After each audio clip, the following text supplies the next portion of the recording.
حضرت موسیٰ علیہ السلام اور چرواہے کا واقعہ۔ حضرت موسیٰ علیہ السلام کے زمانے میں ایک مجذوب یعنی اللہ تعالیٰ کی محبت میں دیوانہ اور اللہ تعالیٰ کا عاشق صادق بکریاں چرایا کرتا تھا اور پہاڑوں کی گھاٹیوں میں مخلوق سے دور عشق الہی میں روتا پھرتا تھا اور اللہ تعالیٰ سے یوں دعا کیا کرتا تھا: اے خدا، اے میرے اللہ، آپ مجھ کو کہاں ملیں گے؟ اگر آپ مجھ کو مل جاتے تو میں آپ کا نوکر ہو جاتا اور آپ کی گدڑی سیا کرتا اور آپ کے سر میں کنگھی کیا کرتا، اور آپ کو کبھی بیماری پیش آتی تو میں آپ کی خوب غمخواری کرتا۔ اے اللہ، اگر میں آپ کا گھر دیکھ لیتا تو صبح و شام آپ کے لیے گھی دودھ لایا کرتا اور آپ کی کھاد کو بوسا دیتا اور آپ کے پیروں کی مالش کرتا، اور جب آپ کے سونے کا وقت ہو جاتا تو آپ کے سونے کی جگہ کو جھاڑو سے خوب صاف کرتا۔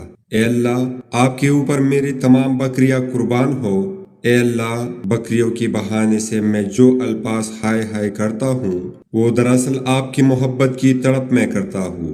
بکریاں تو صرف بہانہ ہے۔ الغرض وہ چرواہا اللہ تعالیٰ سے اپنے عشق کی بے چینی بیان کر رہا تھا۔ اس طرح وہ چرواہا محبت کی باتیں اپنے رب سے کر رہا تھا کہ اچانک حضرت موسیٰ علیہ السلام کا اس طرف سے گزر ہوا۔ حضرت موسیٰ علیہ السلام نے جب یہ باتیں سنی تو ارشاد فرمایا: اے چرواہے، کیا حق تعالیٰ کو نوکر کی ضرورت ہے یا ان کا کوئی سر ہے کہ تو ان کے بالوں میں کنگھی کرے گا، یا ان کو بھوک لگتی ہے کہ تو ان بکریوں کا دودھ پلائے گا؟ کیا اللہ تعالیٰ بیمار ہوتے ہیں جو تم ان کی غمخواری کرے گا؟ اے جاہل، اللہ تعالیٰ کی ذات محتاجی کی تمام باتوں اور ہر غیب سے پاک ہے۔ تو جلد توبہ کر، تیرے ان باتوں سے کفر لازم آتا ہے۔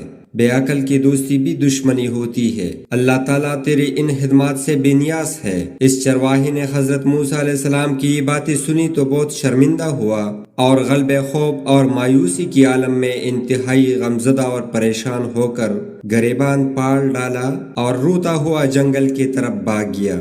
حضرت موسیٰ علیہ السلام پر وحی نازل ہوئی: اے موسیٰ، تم نے میرے بندے کو مجھ سے کیوں جدا کر دیا؟ تم کو میں نے بندوں کو اپنی طرف متوجہ کرنے کے لیے بھیجا ہے، نہ کہ جدا کرنے کے لیے۔ محترم ناظرین، اس قصے سے ہمیں یہ سبق بھی ملتا ہے کہ کسی کو اتنی سخت نصیحت نہیں کرنی چاہیے جس کی وجہ سے وہ بندہ اللہ تعالیٰ کی رحمت سے مایوس ہو جائے، بلکہ نصیحت کرنے میں اعتدال اور میانہ روی کا خیال رکھنا ضروری ہے۔